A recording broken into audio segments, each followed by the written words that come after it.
Hi guys, and welcome to the Live New podcast. I'm so excited because this isn't the usual podcast nook. This is my sister-in-law, Julia. Hi. And we're in Julia's home. This is my home. This is her home, and it's the coziest thing. She and my brother built these bookshelves. The cat is my favorite part. Yes, one of my students made me that, if you can see it right there. It's really cute. But I love it. This is the coziest. Unfortunately, you can't see, but this is their Christmas tree over here. And I just love every detail. But, yeah, I'm here with my sister-in-law. Julia's literally the coolest and the best. One of my best friends and favorite people in the world. Oh, that's so sweet.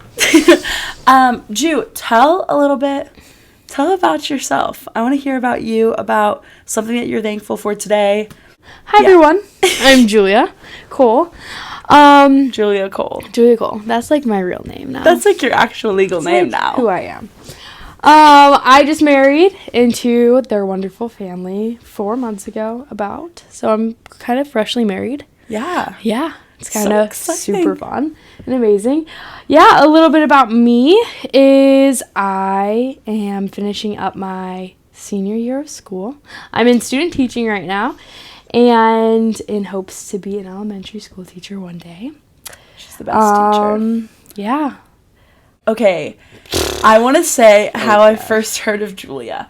Tobin calls me. I was in the middle of a workout, and he goes, Talia, I met this girl, and she laughs more than any person I've heard in my entire life. Oh, that's and he true. was like, we've been communicating over Visco posts. Oh, that is so embarrassing. I was like, who is this girl? Whenever anyone asks me, like, oh, how'd you guys meet? It's, like, literally so embarrassing. I love it. Literally. I love it. I cannot. Why don't you tell the story? Okay. Tell the story of you and Tobe from beginning to end, because Ju everyone and wants Tobe, to hear. Best friends forever. Okay. So, we met one day at our coffee shop on campus. I was working, and he was just a customer. Just a little peasant. Just a little. No, but and we had like known each other where we go to school, super small place, and so we had like seen each other a couple times in passing, but we had it wasn't like a stop in your tracks, like, oh my gosh, at first, like we had seen each other a couple of times, and he had come up and he was like, I need the strongest coffee that you could get me. I'm like, okay. Why so demanding? I was like, all right. And so then, I don't know. I was like, okay, I can make you an Americano. That has like 4 shots in it. And my little guy flew into my face. For those of you who aren't watching the video, it's my tea holder that I gave her. Not just tea. That is what fell on her face. Yeah. And so then I told him what to get. And back in the day, Tobin was a little bit of a crazy guy back his freshman year. He didn't do anything wild or insane. He just, if any of you guys have ever met Tobin or you know Tobin, he's a crazy guy. He wants to be friends with literally everybody under the sun. Mm-hmm. And you meet him one time, and he'll come up to you the next day like you've known each other for the rest of your lives. It's, really sweet. I love everything. I love that part of him. But, freshman year of high school, in freshman year of college, he, apparently he would be up till, 4 a.m. every night hanging out with... Oh, he was crazy. Hanging out with the boys, all that stuff. So he was like, I literally got, 3 hours of sleep. I need something strong. I was like, okay, I'll give you an Americano. 4 shots. And so then, anyway, that was his go-to coffee order. And then he just started coming around a bit more. And when he would come around, we would chat. And one day, we were heading off to fall break. And I was just doing basic barista chit-chatting with him. Yeah, as one does. As one does. I was like, oh, fall break's coming up. What are you doing? As I'm, making it. And everyone's like, oh, just going home. That's a typical answer. Oh, yeah, just short. They don't care. They don't care to talk all the time. But then I asked Tobin, and he literally told me, 20 million things. I got, a day-to-day, what did we do schedule. Your dad... He was graduating. Yes. From the Army. Yep. From Army. Yeah. And you also had a gig. I did. That was really fun. I remember all of the things. Mm-hmm. So he was telling me all these things that he was doing. Aw, I was And so then you were. And so then I was like, oh, like that's a lot of the usual. Like no one typically like says that much. And so then he came, fall break happened. Like he came after fall break. And I just like asked him about the stuff cuz like I had seen him a few times. I was like, "Oh yeah, like how did your dad's graduation go? How did your sister's gig go?" Yeah. I was just like talking with him about it, and he was like, he couldn't. This is what he says now. He was like, it like took him off guard that I remembered those things. That's so sweet. Maybe, I don't know. But then so he was like impressed I remembered them. But like to me, I was like, oh well, like no one typically answers the questions. And so then he would come up and he'd try and chat with me more as I worked. And then one day I like got off shift when he came to come get coffee. And then I was like, "Oh, I'm actually off like shift. Do you want to go like sit down and chat?" Oh. I was like, "Oh yeah, like want to sit down and chat." And so then we sat in the library and talked for like 3 hours about pause. We get a call. Tobin's so upset because Tobin's a super friendly guy. And he's like, people think that I like girls, like this one girl, like so many girls, because I sat and talked with this one girl named Julia for 3 hours in the library. That's just a normal thing to do. Just a normal thing to do. We were like, that's not normal. So that was the first that we heard about her. Yeah, and now we're married, so. Now you're married. But, yeah, and then immediately after that, I texted Olivia, which is, like, my best friend in the entire world. I texted her immediately. I said, Olivia, I just met my future husband. But, you know, like... That's so sweet. But obviously, it didn't stick out to him, because he was like, it's a normal thing. But then, during our 3-hour talk... He was just trying to justify it. Mm-hmm. I can tell you that. During our 3-hour talk and interaction, we had only exchanged B-Reels and Viscos. Like, the two forms of social media you cannot communicate on. And so, like, after that, you know, we were like, okay. Like, we thought, like, we noticed one another more. But we didn't have any way to, like, communicate with one another. And so, we would, like, react to each other's B-Reels, you know. And I'd be like, guys, you reacted to my B-Reel. Or, I don't know. Nice. Just, I know. This is kind of, like, fun. Like, you know, when you have a little crush. Yeah. I love crushes. And then, this is the part that, like, actually, like, makes my face feel hot. Like, I get embarrassed to say it. So funny. But then, one day, like, we posted, back in the day, we used to post on Visco a lot. We don't post anymore, so no need to go stalk us. But the posts are still on there. But he posted on Visco as a picture of him. It's like his shoes and like a pile of leaves. And he said, I think I'm falling faster than these leaves. ... It's literally so cute. He's so cute and so sweet. Like, I'm obsessed. I got screenshots of both of these, and he's like, "What do you think this means?" And then I was like, I'm gonna be so bold. Like, and so then I posted like a Visco post in response. It was like me on my longboard with the leaves. It was like, and I said, response. "Yep, me too." Oh, it just, like, makes me humiliated. But, you know, it's kind of cute. Like, yeah, sure, now you're married. Because now we're married. Now you're married. And I think it's fine. I just, like, think it's so funny because I've never heard a story like that. Yeah. Yeah, it's one of a kind for sure. And he writes her poetry, the little poem that he wrote her for Valentine's Day, for the first day. Time. Our first Valentine's Day. Yeah. Yeah, for my first Christmas gift, we started dating in November. This is crazy. And... yeah, oops. It was beginning of November, right? It was November. Yeah. It was November, and then for my Christmas gift in December, he wrote me a whole poetry book. On his typewriter. Which is so sweet. And so he wrote out all the poetry, and then he typed it out on his typewriter. It was so cute. It is so cute. He's literally the best. Never settle, ladies. Yeah. Because the standards are so high. But, yeah, homemade poetry book. after like a month of knowing I exist, because we started dating literally like right away. From the first time, from our first like 3-hour sit down conversation to when we officially became boyfriend girlfriend was 2 weeks. That's crazy.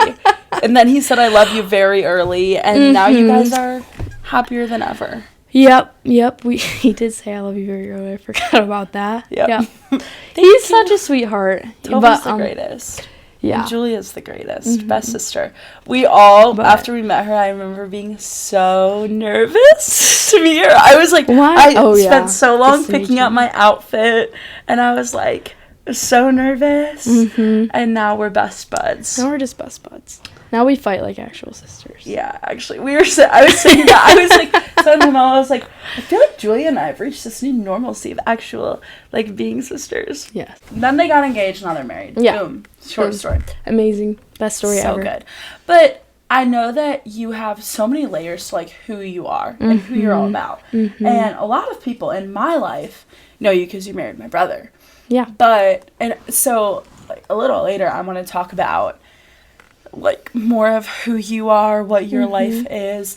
But a lot of people, I put out a little Q&A, and because so many people have seen you and Tobe, like, fall in love, have asked about just, like, what it looks like to date as a believer. And so there were a couple questions, just, like, general dating, like, biblical dating. And then I'm going to ask you a couple off of that. So what are your just general thoughts on, like, dating as a Christian, your experiences dating as a Christian, especially going to a Christian college, right, where it's like crazy. Yeah. My first piece of advice that I would give for Christian dating, big sister advice, guys, is first set boundaries, but also like what Tobin and I did from the very beginning, which is like, we had a really quick turnaround. Like, we started dating 2 weeks after knowing each other, but, like, from the beginning, we were like, if at any point we realize that, like, we don't think we could be with one another for the rest of our lives, then, like, there's no point in, like, dating and continuing this relationship. Because, like, we knew that we wanted to date and find a significant other, like, for marriage. Yeah. And so that's something I think is super important. And then also you, like, have to be honest within yourself and realize, like, am I strong enough to break things off if I don't see myself being with that person forever? Because that's so important. Like, I feel like a lot of people are like, oh, I don't want to hurt them, like, they're so great. But it's also, like, it's not fair to them also to be with someone who doesn't see, like, a whole future with them. You know what I mean? And so Tobe and I we got engaged 10 months after we started dating. So it was like quick turnaround. I didn't realize it was that fast. Super fast. Wow. And so yeah. And so, like, at any point we were like, if we feel like this might not be a good idea, like, we should break up. And we did break up. The dark ages, guys. In that 10-month period. For 11 days. We refer to it as the dark ages, the dark 11 days. But we're back. But we're back. Anyways. I was struggling with, like, different insecurities in my life from, like, past relationships that had, like, really hurt me. And so Tobin is literally, guys, like, he is the most amazing man of God, like, in the entire world. And he is so kind and so, like, forgiving, and he gives so much grace. And I, like, just in that moment was, like, really listening to the lies, like, you don't deserve this. Like, you have so much that you need to fix. You have so much that, like, you need to work on. And I really believed them. And I was like, Tobin, like, I think we need to break up. And it was, like, literally devastating because I was, like, heartbroken. I was like, this is literally, like, everything I want in a guy, but, like, I feel like I don't deserve it. And I don't know, like, but through that, like, we talk now, like, that was so amazing for our relationship. And I'm not, like, encouraging, like, oh, take a break. I'm not, like, saying that. It was really good in our personal relationship because I feel like we were super scared about, like, losing, like, the other person for a while. And, like, we had that fear, which is what I was, like, speaking against. And so then I feel like we really recentered our focus on the Lord and, like, bringing our, like, giving him all honor and glory in our relationship. Yeah. And so I feel like that, like, it totally changed. Like, and then from then on, we're like, no, like, we're in this for the long run. And we got engaged 3 months later.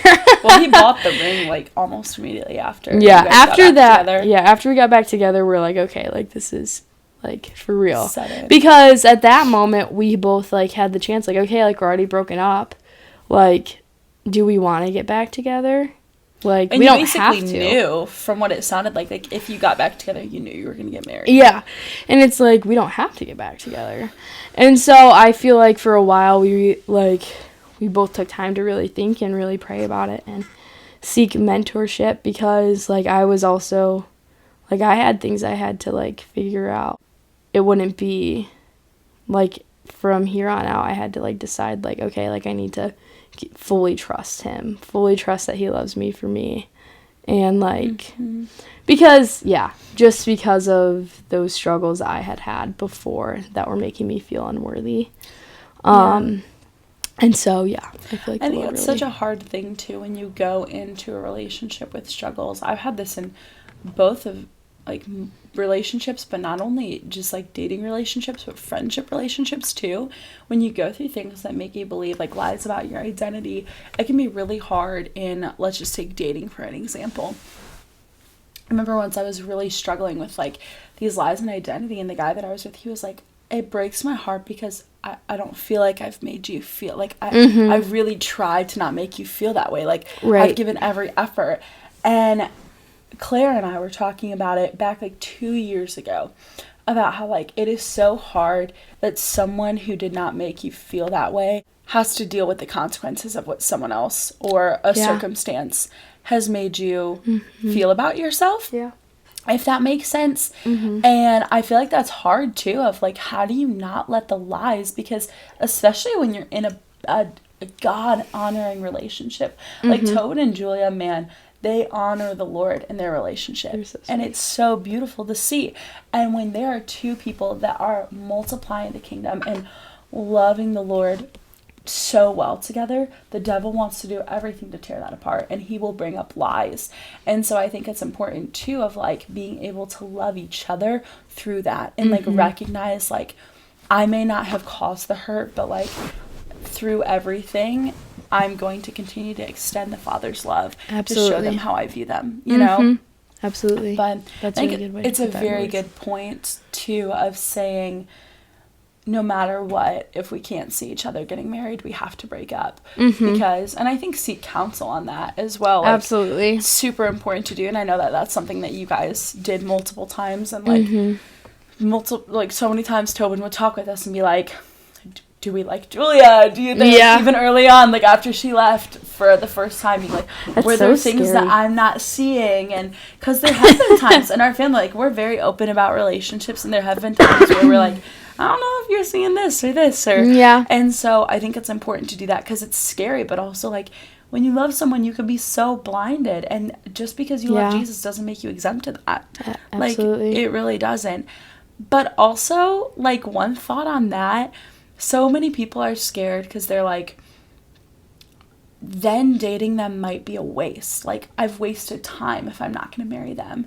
Because we live in this culture that I think puts so much pressure, like, date to marry 100%, but also it's okay to not marry the person that you're dating, because dating is getting to know someone. Yeah, that's what I was going to say. And date with the intent to marry. But if there's ever not a time that you can see yourself marrying, end it. And it doesn't mean that that is a waste. No. It does not. I have, like, really struggled with that, because I feel like it can be a waste of, like, man, I feel like I could have protected myself if I didn't go through that heartbreak. But the truth is, like, And you can probably attest to this, like, through the heartbreak, the Lord has shaped me into the woman that I am now. Absolutely. And so, like, unfortunately, it's a result of the fall and the brokenness of this world, but, like, those weren't the men for me, but they were instrumental in shaping me into the woman that I am now. And I'm so glad I'm not married to who I thought would be the best for me,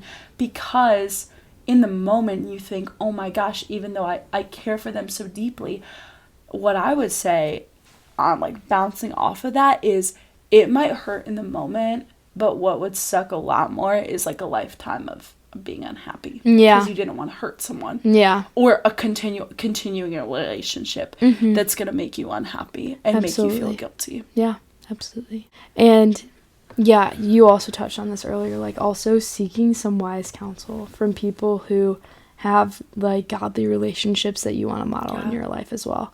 Like, and people who will, like, tell you the truth, even if it's not what you want to hear. Like, I feel like those are the best people who are, like, willing to walk alongside and just be honest with you.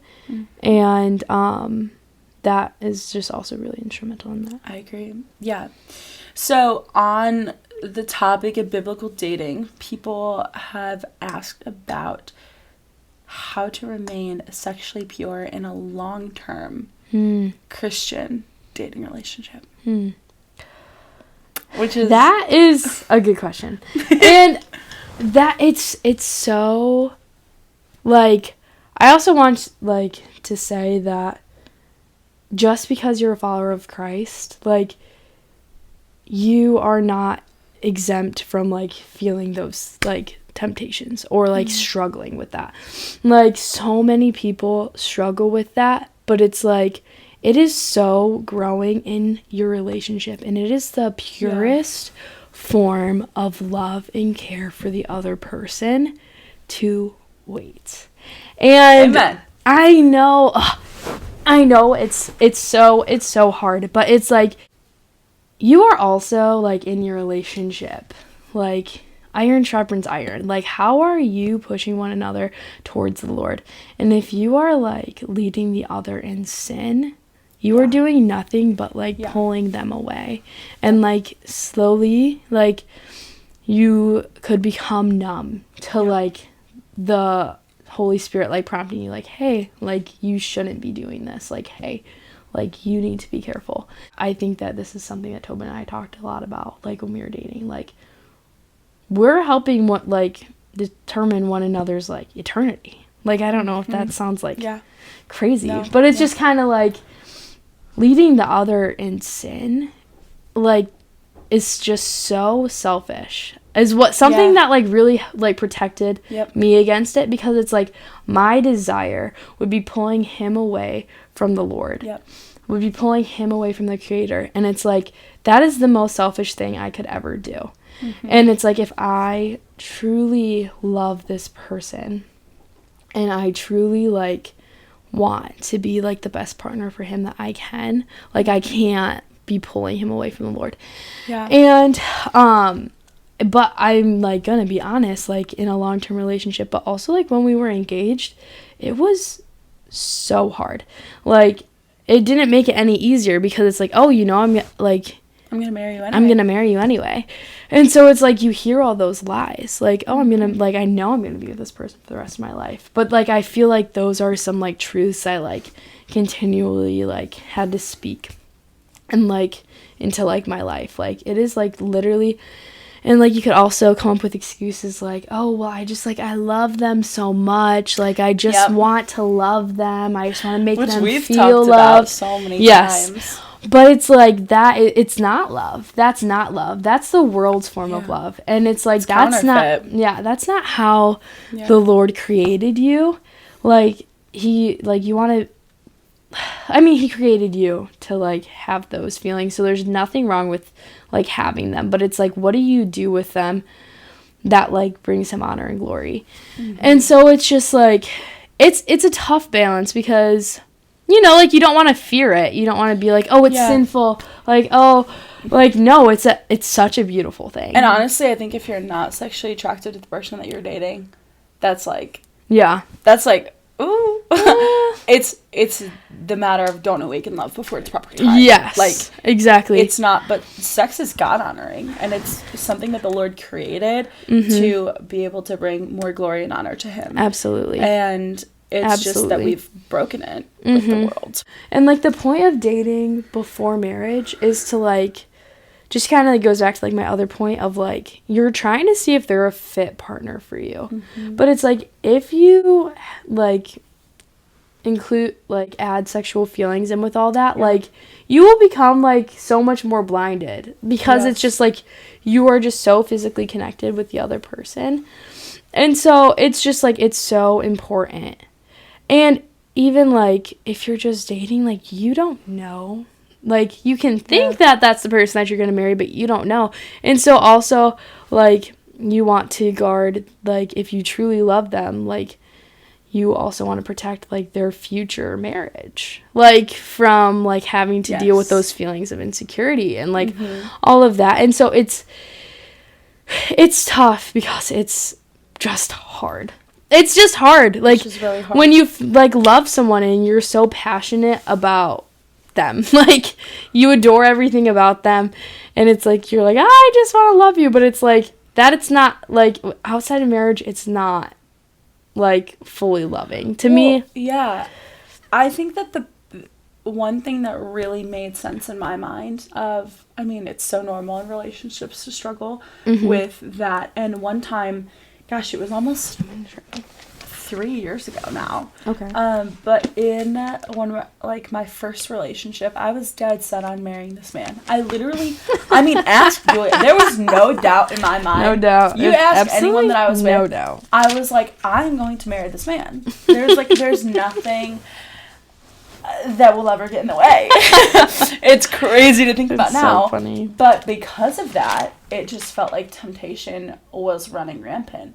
And I'm so glad that the Lord was able to intervene because I think it saved me from a lot of hurt and heartache.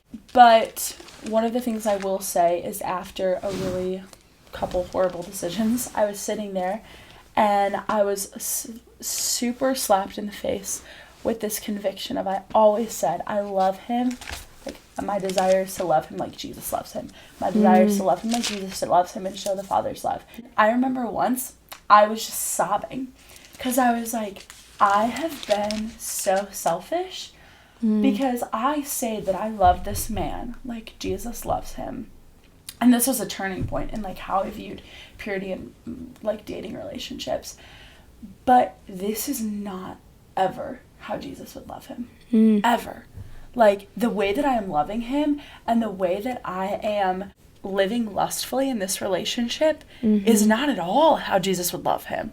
He would be ashamed of that sort of love. Yeah. But yet there's so much freedom and forgiveness, and now I'm able to walk in it. And one of the things that I've always said that I will say is, like, when I was in that relationship, we had a conversation after that of, like, we need to make sure that, like, we are so dead set on marrying each other, but, like, I had this realization of I might not marry him. Yeah. And God forbid I take away something from his wife someday. Yeah. And I mean, hear me when I say that there is so much forgiveness and there's redemption and there's restoration. That's so good. But if you can safeguard against that by not putting yourself in the position. You know what? Ashley and I talk about it's called A Chat About Sex and Whatnot. So it's really great. It's very deep on this topic. Great.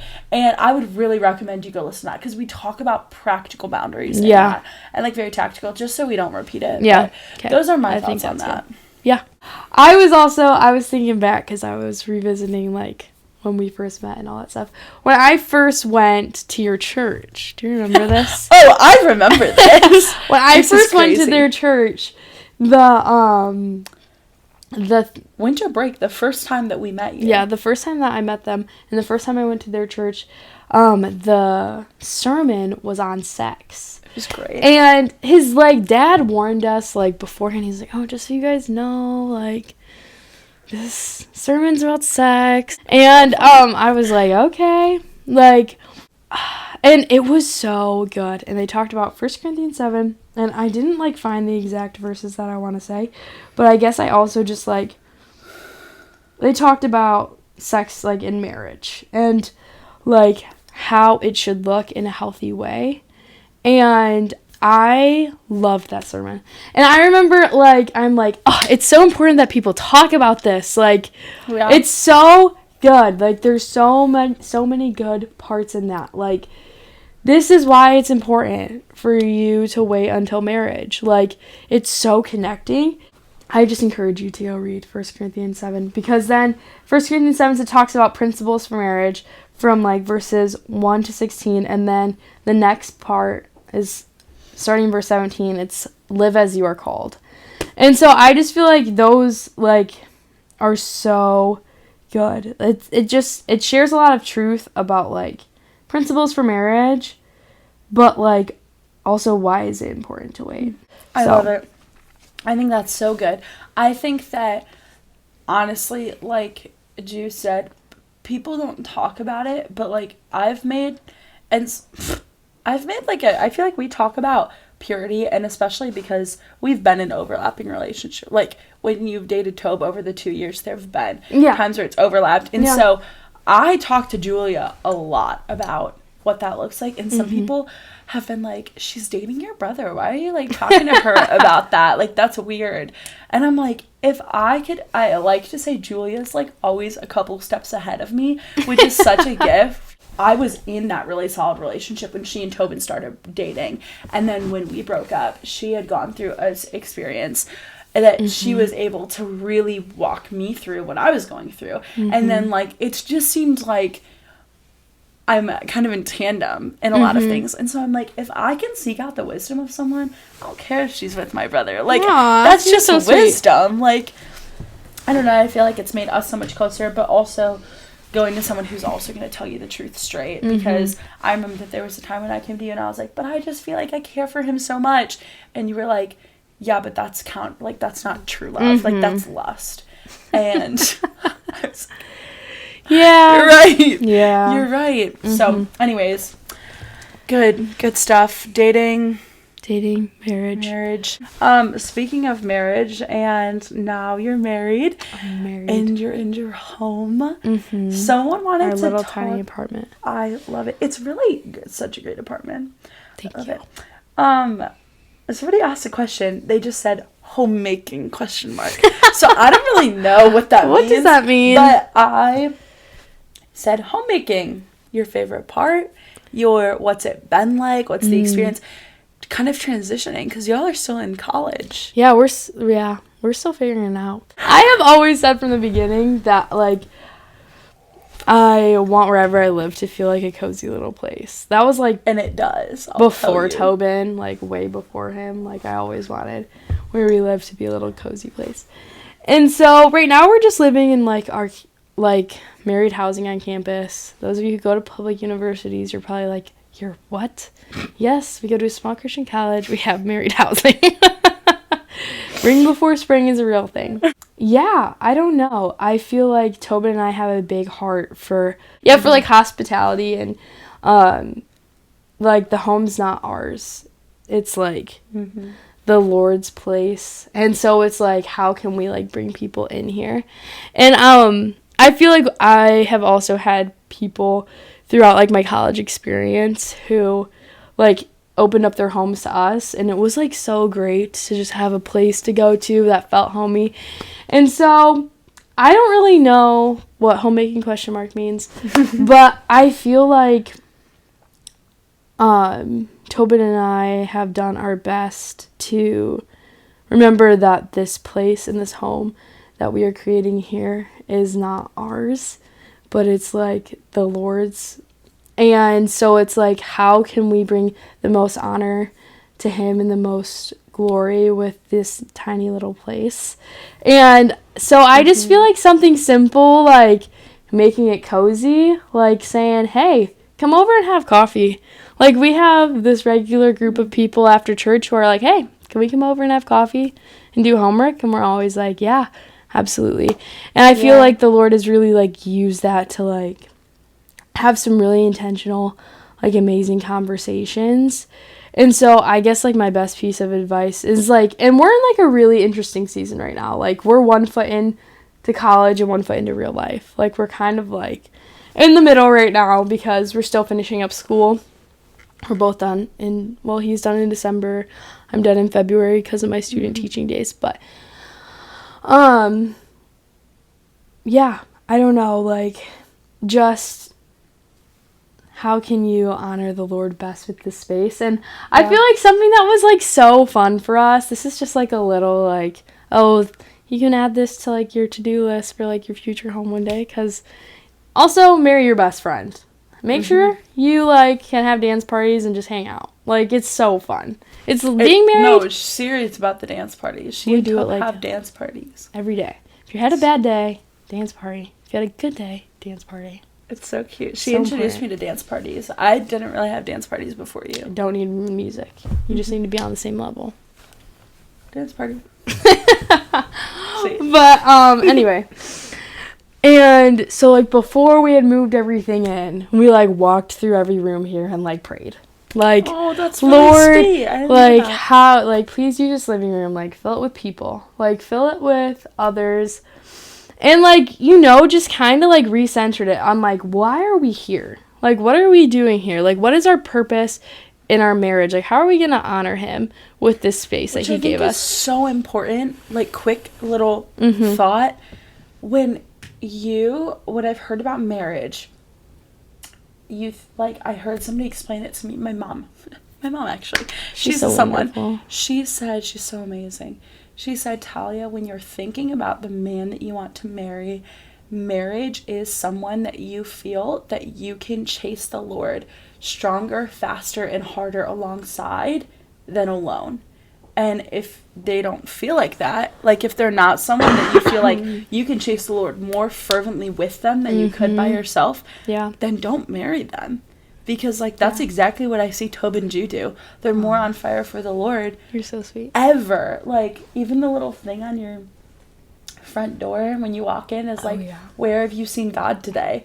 And everyone who walks in, like, there are so many things written on where people see God. It's like a big piece of paper we just have on our wall. That's why, and then we have, like, our friends, when they come over, they write on it. But, yeah. It's fun. It's I love fun. that you guys prayed over the rooms. Yeah, and then we also had, like, this vision that we were going to, like, write, like, what we wanted them to be filled of on sticky notes and put them on the wall.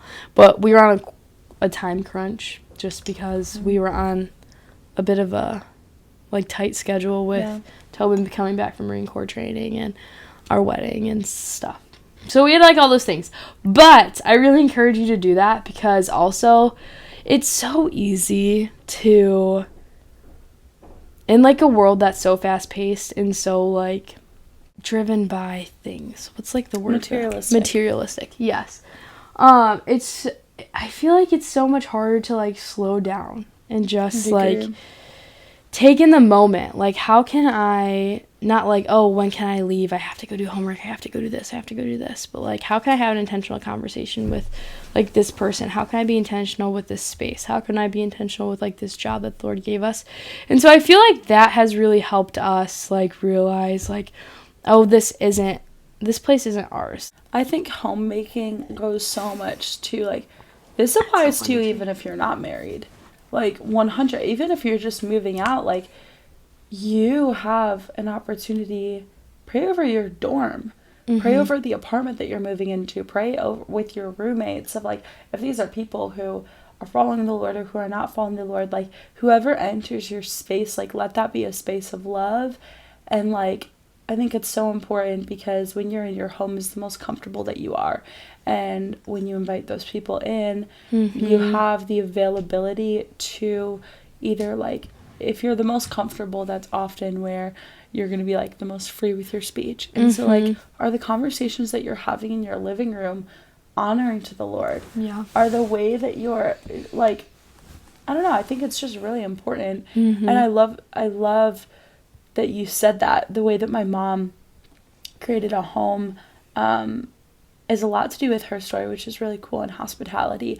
But she wasn't able to really have people over growing up. And so she was like, I want to create a place that, like, we can always have people. Like, I want to be the place where, like, my kids can have all of their friends. And mostly, like, I want to be, like, I've seen she and my dad be like the mom and the dad to the kids who don't have a safe place to go home. Yeah. And I've seen it be a space where like our friends can come when they're dealing with struggles at home. And I think that's the thing of like when your home is filled with love and when it is filled with the love of the Lord, it's going to be evident in how people feel at rest in your home, which I think is huge. Yeah, so absolutely. You have mentioned a couple times how you're doing student teaching, which is super fun, and your work is really fun. So for those of you who don't know, my brother Tobin is in the Marine Corps, and so he does that every once in a while. He drills, and then he's in the reserves. So he's in the Marine Corps Reserve, so he goes once a month for a drill. Marine Corps Reserves.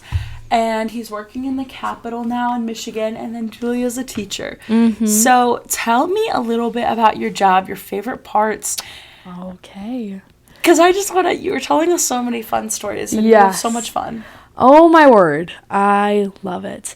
And I feel like the Lord has really used this season of me being a student teacher to really like open up my eyes to like, okay, like this is what I like want you to do.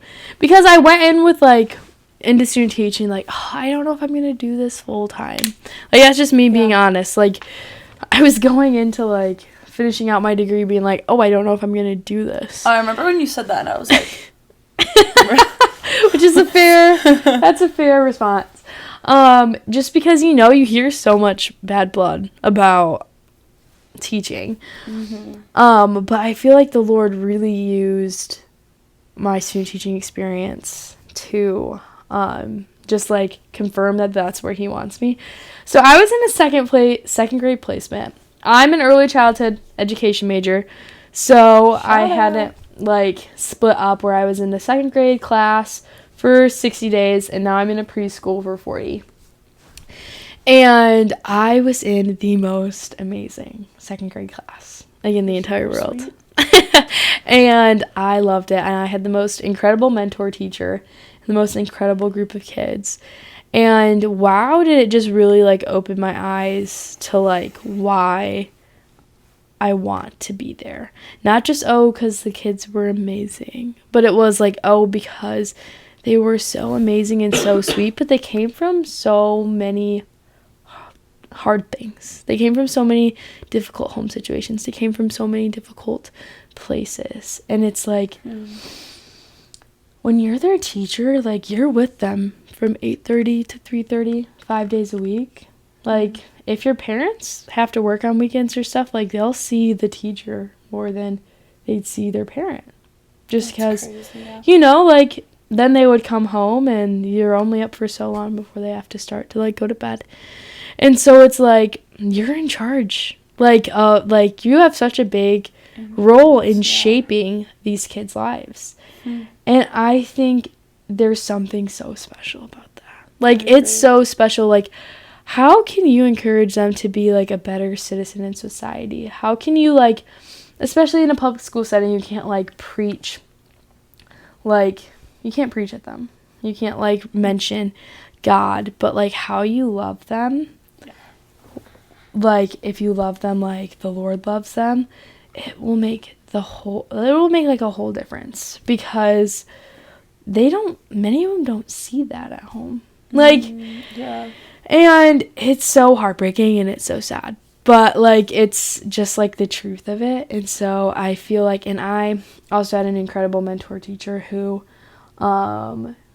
is a follower of Christ, and I saw all these different ways and learned so well from her how to like represent Christ in a workplace without like directly speaking about it. Like I love that. The way she always was like so graceful to them. Sometimes, it's like they're just little people, but it's like it's hard. Yeah, like, it's hard. It's hard to have patience once you imagine. Say things for this 28 millionth time. Like, But it's like she just loved those kids so well. And I like one day was like, how do you do it? Like, I feel like you are just so much nicer than me. That's so... And I was never mean. I'm not going to say that. But, like, she was so soft-spoken and, like, just so I understand. kind all of the time. And I was like, how do you do it? And then she was like, well, honestly, like, I have to spend, like, 30 minutes a day in the Word, like, before I get to school. And I was like, wow, like, that's how she does it. And so I don't know, I feel like I was really inspired by her and just the kids, and they're all just so amazing. And I think it's so, I could, like, go on and on. Mm-hmm. This could have been a whole podcast in and of itself. We've been talking for so long already. But, like, the beauty of seeing life through a kid's eyes, the things that they find exciting. It's crazy. Is so cool. And I don't know. And I just feel like from them I learned so much about, like, finding excitement in the little things, finding excitement in the mundane. But also, like, I learned so much about, like, a childlike faith.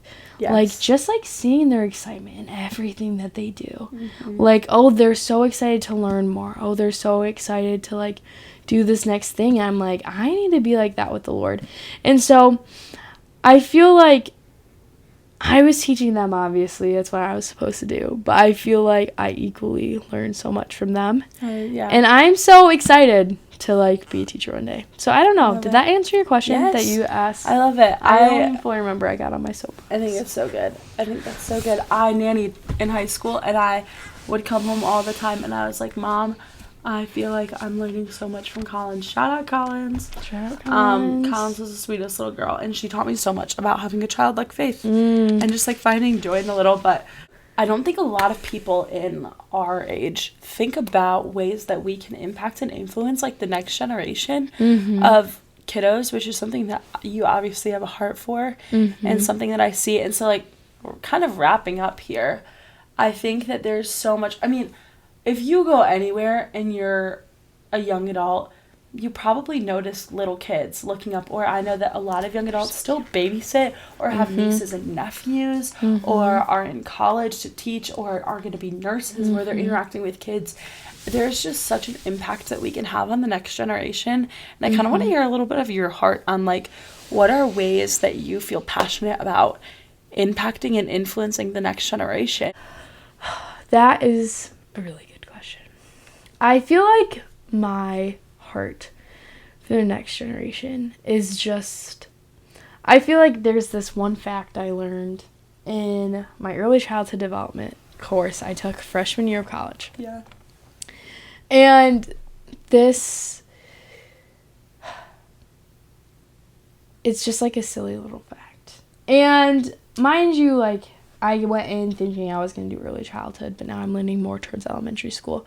But I learned this fact, and I guess I haven't checked again if it's still real. So, I guess. But the fact is, what I learned was that by the age of 3, kids, like, already have the self-perception of whether they're a winner or a loser in life just based off of how they're loved and cared for. Oh, I've heard that. I've heard that. I think that's true. Okay. That's true. I thought so. I was like, I read it in a book. Checker. I read it in a book, but I'm like, okay, I guess I haven't looked it up recently. But I just... 3 years old. 3 years old. So, like, wow. And they don't have any... By then, it's, like, really just their parents. They've been around. Wow. And so I feel like my, like, biggest heart and my biggest passion is, like, kind of like the same for my house, which I feel like is just kind of like a part of, like, my heart posture overall, for sure. Is just, like, making them feel so loved and, like, welcomed. And it's, like, it, like, breaks my heart that, like, you know, you can't be there for all their years. Like, I literally come home after school some days, I just, like, cry to Tobin. I'm like, I just want to adopt, like, all of these kids. Like, I just want to, like, take them all. I want them all to know that they're, like, so special, and I love them so much. But I feel like my biggest heart is just, like, as, like, an adult or as, like, an older person, like, kids look up to you so much. I feel like anyone could, like, just sit back and think of a memory when, like, if, like, an older kid, like, just laughed at them, or, like, anything, like, 100%. Like, anything like that, like, they were, like, your first time being embarrassed, or anything like that, and just, like, anything, like, giving them a high five, or anything like that, kind of like how you're like, if you just like see kids around you, like you want to make them feel seen. Feel so seen. So seen. And we went to this silly little thing. We went to a Cougar basketball game, like a Spring Arbor University basketball game with my elementary students. That's so cute. It was an experience, it was. But, like, it was so funny. Like, afterwards, like, these people who I, like, go to school with, and I, like see, like, I saw literally, like, all the time. They're, like, walking up the bleachers, and all the kids are like, oh, my gosh, I need to go give them a high five. Oh, my gosh. They're, like, literally, like, tackling each other. Like, but it's, like, to them, like, you guys, like, just, like, anyone, you have such, like, an amazing, like, opportunity to just make a kid feel so seen and so loved. And I feel like a big part of my testimony is that, like, when I think that that's also where that my heart comes from in this is I felt so seen by, like, I went to a very small private Christian school. I was in, like, 1st grade, and this 5th grader literally, like, would always want to play with me. I thought I was so cool. I was like, I'm literally so cool. Like, this 5th grader actually wants to play with me. I'm literally only in 1st grade. And then, like, throughout time, like, you know, she moved up to middle school. But then I got to middle school as well. And it was this really small school. It's K through 12 in one building. I know it's, like, unheard of. But then when I got to middle school, she still went and she was in high school. And she would, like, always be like, oh, hi!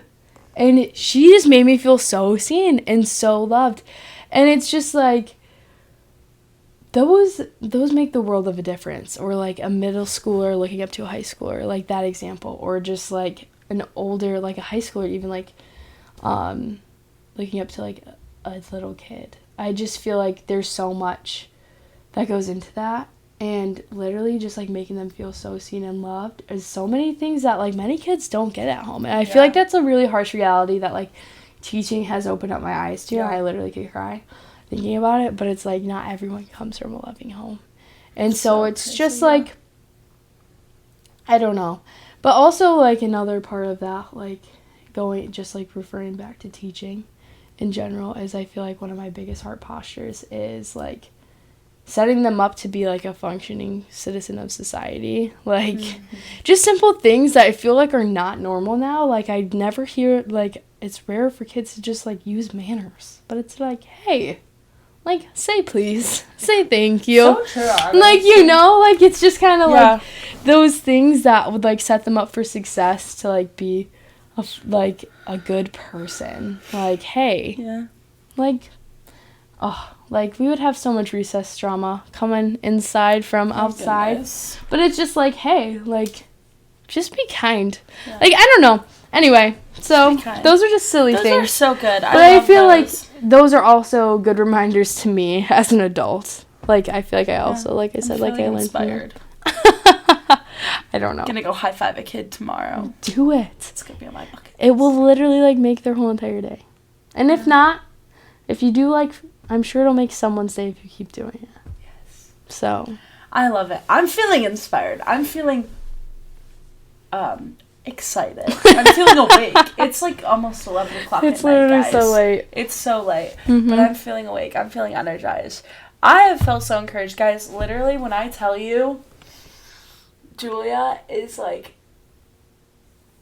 the coolest person. And, like, I don't know literally what to say that. Bet. I was like, please marry her when I met her for the first time. Because I have always prayed for a big sister. So I have 2 brothers. I'm bookended by boys. And I've always wanted a big sister.